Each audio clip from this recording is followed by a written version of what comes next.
Hay un sonido que no aparece en ninguna crónica medieval, pero que cualquiera que haya caminado por las calles de Toledo a finales del siglo XIII habría reconocido al instante. Es el rasgueo continuo de la pluma sobre el pergamino.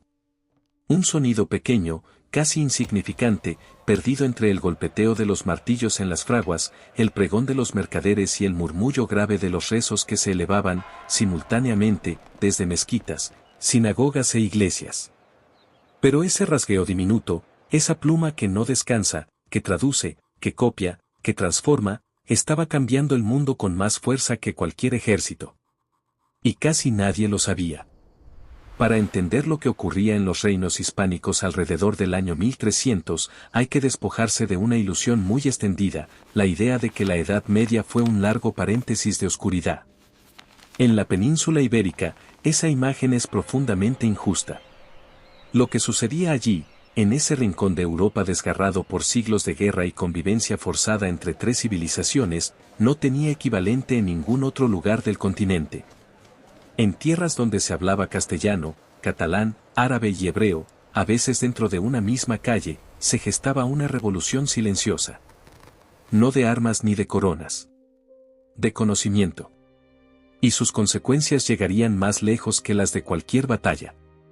El siglo XIV se abría sobre una península fragmentada en reinos cristianos que competían entre sí con la misma ferocidad con la que combatían al enemigo musulmán sur. Castilla se extendía desde las montañas cántabras hasta las llanuras de la Mancha, gobernando sobre un mosaico humano de mozárabes, mudéjares, judíos y colonos del norte. La corona de Aragón, Confederación de Aragón, Barcelona y Valencia, miraba hacia el Mediterráneo con ambición comercial y naval. Portugal consolidaba su independencia al oeste. Y al sur, el reino nazarí de Granada resistía como el último bastión del Islam peninsular, encerrado entre montañas y mar, brillante y vulnerable al mismo tiempo. Entre estos reinos en fricción constante, entre fronteras que se movían y lealtades que se quebraban, florecía algo que ningún rey había planificado, un ecosistema de innovación nacido no de la paz, sino precisamente del conflicto. Todo comenzaba, como tantas cosas en la historia del conocimiento, con la traducción. Toledo había sido durante los siglos XII y XIII el epicentro de una empresa intelectual sin precedentes en la Europa cristiana. Allí, bajo el impulso de arzobispos y mecenas, eruditos de las tres religiones se reunían para traducir al latín y al castellano las grandes obras del saber árabe, que a su vez contenían el saber griego, persa e indio filtrado a través de siglos de civilización islámica. Aristóteles, Ptolomeo, Galeno, Euclides, Al-Juarizmi, Avicena, Averroes, nombres que representaban la suma del conocimiento humano acumulado hasta entonces, entraban en la mente europea a través de esas traducciones toledanas. Para el año 1300, la gran era de la escuela de traductores había pasado su momento de máximo esplendor, pero su legado seguía vivo, transformado en algo aún más poderoso, la capacidad de los reinos hispánicos para absorber, adaptar y aplicar el conocimiento ajeno a sus propias necesidades. Y esas necesidades eran enormes. Porque gobernar la España medieval no era gobernar un territorio estable. Era administrar una expansión continua. Cada ciudad reconquistada al Islam planteaba un desafío inmediato, como repartir tierras, como organizar el riego, como alimentar a poblaciones nuevas, como mantener funcionando infraestructuras construidas por una civilización ajena. Los reyes cristianos necesitaban ingenieros, agrimensores, médicos, astrónomos, juristas y contables. Y los encontraron, con frecuencia, entre los mismos pueblos que habían conquistado o entre las comunidades judías que servían de puente entre ambos mundos. El agua fue quizá el campo donde esta transferencia de conocimiento resultó más visible y más vital. Los sistemas de irrigación que los árabes habían perfeccionado durante siglos en la península, acequias, norias, azudes, albercas, representaban una sofisticación hidráulica que la Europa cristiana del norte simplemente no poseía. Cuando los reinos cristianos conquistaron Valencia, Murcia y Las Vegas del Guadalquivir, heredaron redes de canales de una complejidad asombrosa, sistemas capaces de distribuir agua a miles de parcelas con una precisión que requería no solo ingeniería, sino también derecho, administración y matemáticas. El Tribunal de las Aguas de Valencia, que ya funcionaba en esta época, es testimonio vivo de esa herencia.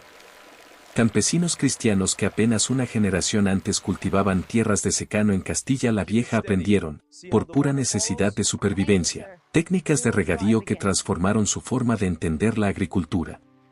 No fue un intercambio amable. Fue una apropiación nacida de la conquista.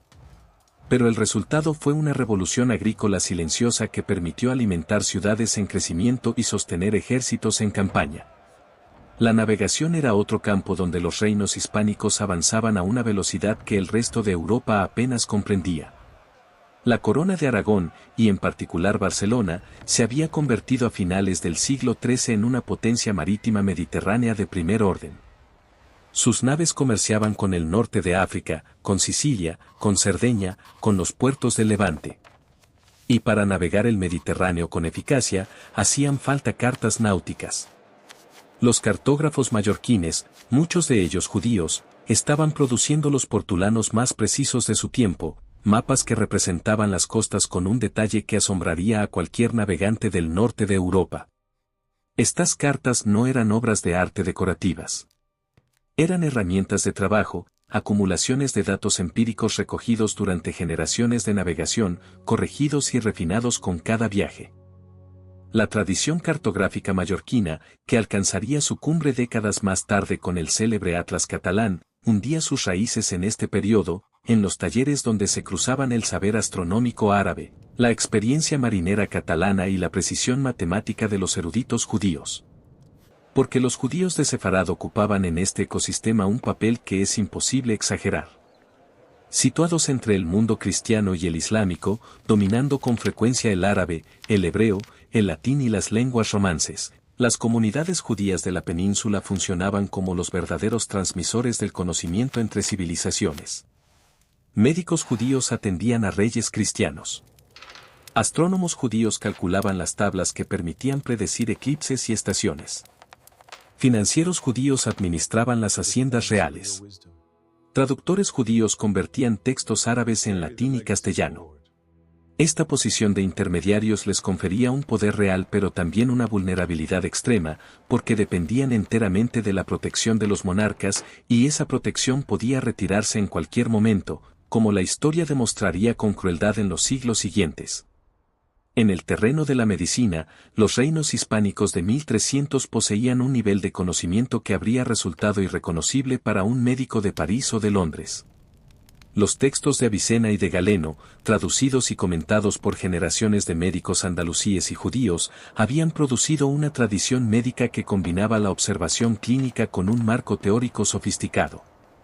En Montpellier, que aunque geográficamente en Francia estaba vinculada a la corona de Aragón, funcionaba una de las facultades de medicina más avanzadas de Europa, nutrida directamente de esta tradición hispano-árabe.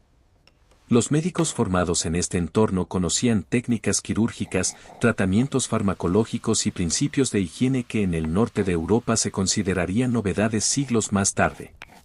Arnau de Vilanova, el médico y teólogo catalán que atendió a papas y reyes en estos mismos años, encarnaba esa síntesis, un hombre capaz de moverse entre la alquimia, la teología, la farmacología y la política con una versatilidad que solo era posible en el ecosistema intelectual de la España medieval.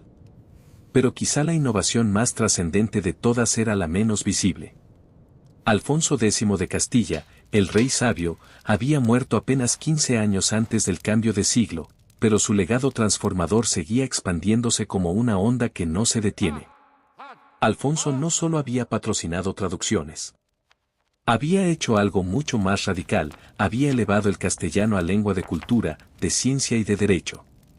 Las tablas alfonsíes, compilaciones astronómicas de una precisión extraordinaria, se usarían en toda Europa durante los siguientes 3 siglos. Las 7 partidas codificaron un sistema jurídico que influiría en el derecho de medio mundo. La General Historia y la Historia de España intentaron nada menos que narrar la historia universal y la historia peninsular en lengua romance, arrebatándole al latín el monopolio del saber. Este gesto, escribir ciencia, ley e historia en la lengua del pueblo, era una revolución epistemológica de consecuencias incalculables. Significaba que el conocimiento dejaba de ser patrimonio exclusivo del clero latinizado y empezaba a ser accesible para una clase emergente de administradores, mercaderes y juristas laicos que gobernarían el mundo nuevo que estaban haciendo. Y todo esto ocurría no en un ambiente de serenidad académica, sino en medio del fragor de la historia. Mientras los traductores trabajaban, los ejércitos marchaban. Mientras los cartógrafos trazaban costas, las flotas aragonesas conquistaban Sicilia. Mientras los ingenieros hidráulicos reparaban acequias en Valencia, los caballeros castellanos presionaban las fronteras de Granada. La innovación medieval española no nació en una torre de marfil. Nació en los intersticios de la guerra, la conquista, el comercio y la supervivencia. Fue hija de la necesidad, no del lujo. Y precisamente por eso fue tan potente, tan duradera, tan real. Hay una tentación, cuando se habla de este periodo, de idealizarlo como una convivencia armoniosa entre las tres culturas. La realidad era infinitamente más áspera.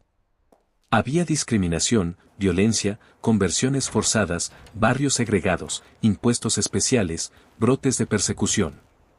La transferencia de conocimiento entre civilizaciones no ocurría porque musulmanes, cristianos y judíos se sentaran fraternalmente a dialogar.